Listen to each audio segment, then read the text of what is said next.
Bonjour tout le monde, bienvenue dans cette petite capsule explicative. Quelle belle victoire aujourd'hui pour notre groupe de FRA 3102. L'introduction et les paragraphes de développement du témoignage, c'est officiellement réglé. Quel travail colossal accompli jusqu'ici. Le plus dur est fait, c'est garanti, et il ne reste qu'une toute petite étape pour boucler ce beau projet d'écriture ensemble. En regardant l'organisateur graphique, on voit bien qu'on est rendu tout au bas de la page. C'est le tout dernier bloc, la conclusion. C'est super normal d'avoir un petit blocage rendu ici, surtout quand l'écriture, c'est pas toujours notre tasse de thé. Mais rassurons-nous tout de suite, le plus gros du travail est vraiment derrière nous.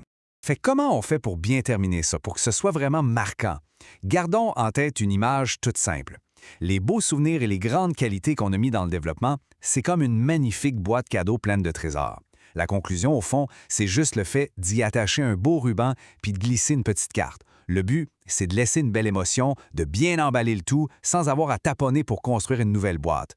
Puis cette fameuse conclusion-là, elle comporte juste 2 petites étapes. Faut surtout pas voir ça comme une nouvelle montagne à surmonter, mais plutôt comme une petite liste de vérification super rapide. Étape 1, la synthèse. Étape 2, l'ouverture. 2 petits pas pour achever notre hommage en beauté. Bon, plongeons là-dedans avec la première étape. La synthèse, ça sert juste à rappeler vite ce qu'on a déjà raconté, sans absolument rien inventer de nouveau.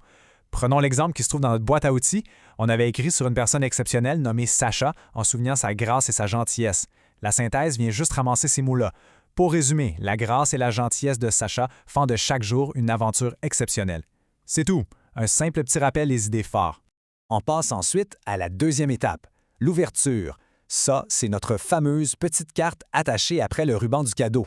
Dans un témoignage personnel pour exprimer son affection, l'ouverture, c'est zéro un casse-tête. C'est simplement un souhait final, un bel espoir pour le futur ou une douce déclaration qui va assurément faire sourire la personne honorée.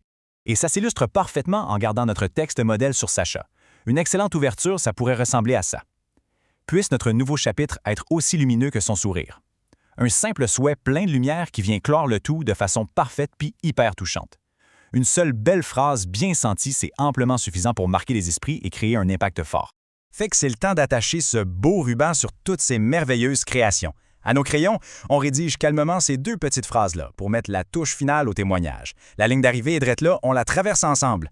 Après tout, quelle émotion finale choisira-t-on de laisser en cadeau à la personne qui lira ce texte?